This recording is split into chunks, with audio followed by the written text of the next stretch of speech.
As principais religiões do mundo. Catolicismo.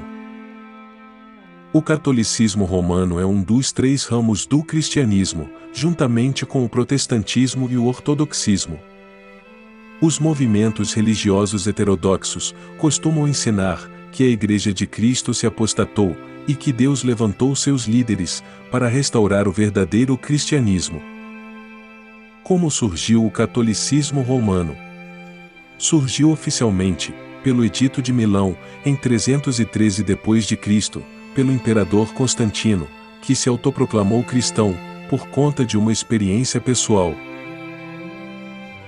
Nessa experiência, ele diz ter visto, em sonhos, uma cruz no céu, ao mesmo tempo em que uma voz divina lhe indicava que com esse sinal venceria.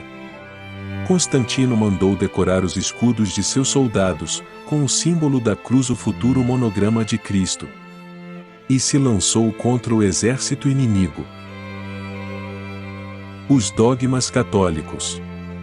No transcorrer dos séculos, a Igreja, aos poucos, foi incorporando algumas práticas, tais como a missa em latim, salvação pelas obras, culto dos santos e Virgem Maria, culto pelos mortos, purgatório, celibato clerical, tradição no lugar da Bíblia, proibição da leitura da Bíblia aos leigos, batismo infantil, a figura do Papa e outros. Abordaremos alguns. O papismo. O Papa é o chefe do catolicismo romano, e se trata de um líder político-religioso. A Igreja de Roma defende a teoria de que Pedro foi o primeiro Papa da Igreja. A tradição católica diz que Pedro foi Papa em Roma, durante 25 anos. Porém, existem dúvidas, até mesmo, se ele já esteve em Roma. A controvérsia gira em torno de um texto bíblico, em Mateus 16:18, que diz: O Senhor Jesus disse: Pois também te digo, que tu és Pedro, e sobre esta pedra edificarei a minha igreja. Há estudiosos bíblicos, que defendem que a pedra em questão, não se refere a Pedro, mas à resposta de Pedro a Jesus, que diz: Tu és o Cristo, Filho do Deus vivo. Portanto a pedra não era Pedro. Haja vista a tradução de 2 palavras, usadas por Cristo. A primeira, traduzida para pedra, em relação a Pedro, é Petros. Pedra. E a segunda, quando diz: Sobre esta pedra, é Petra, que significa rocha, se referindo à verdade dita por Pedro, em relação à sua própria pessoa, isto é, a de que ele, Jesus, é Filho do Deus vivo. Essa expressão dita por Pedro, foi chamada de Petros, por ser uma verdade absoluta, e imutável assim como uma rocha. O culto aos santos. O Papa Bonifácio IV, em 610 d.C., celebrou pela primeira vez a festa de todos os santos, e substituiu o panteão romano, templo pagão dedicado aos deuses, por um templo cristão, para que as relíquias dos santos fossem ali colocadas, inclusive Maria. Dessa forma, o culto aos santos substituiu o culto aos deuses e deusas do paganismo. Para se defender da má fama de idólatra, o clero romano afirma que Deus não proibiu fazer imagem de escultura, e que a proibição do Decálogo diz respeito às imagens de animais, cultuadas no paganismo. Essa defesa, é claro, se tornou alvo de duras e ferrenhas críticas, ao longo dos anos, pois não encontra justificação na exegese bíblica. Os 7 sacramentos do catolicismo são agrupados em 3 classes. Primeira, iniciação cristã. Batismo, crisma ou confirmação e eucaristia.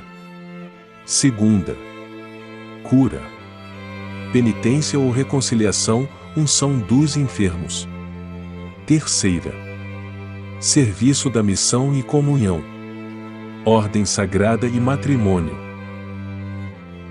O culto à Virgem Maria. As Glórias de Maria é o título do livro publicado, em mais de 80 línguas, e em português, pela editora Santuário, da autoria de Afonso Maria de Liguori. Essa obra é a maior apologia ao culto de Maria. Esse livro atribui a Maria toda a honra e toda a glória que a Bíblia confere ao Senhor Jesus Cristo. Chama Maria de onipotente e por outros atributos divinos. Afirma ainda Liguori: nossa salvação será mais rápida se chamarmos por Maria do que se chamarmos por Jesus. A Santa Igreja ordena um culto peculiar a Maria. Fonte de autoridade. O catolicismo romano reconhece oficialmente também a Bíblia como inspirada e palavra de Deus, porém acrescentam obras complementares que reconhecem ter a mesma autoridade da Bíblia. São os livros apócrifos, não inspirados, os escritos dos pais da Igreja, os pronunciamentos dos concílios e decretos papais. A tradição é uma crença ou costume, passado a nós, pelas gerações que nos precederam, ou por aqueles da nossa própria geração, com autoridade sobre nós. Tradição é a fé viva, daqueles que hoje estão mortos. Enciclopédia Histórico-Teológica da Igreja Cristã. Foi proibida a leitura da Bíblia aos leigos, no Concílio de Tolosa, em 1222. Com isso, a Igreja Católica jubilou a Bíblia, e a tradição passou a suplantar a Palavra de Deus, como as autoridades religiosas da época de Jesus. O Purgatório. A doutrina do Purgatório foi aprovada em 1439, no Concílio de Florença, confirmada definitivamente no Concílio de Trento, 1549 a 1563, mas ela já existia desde 1070.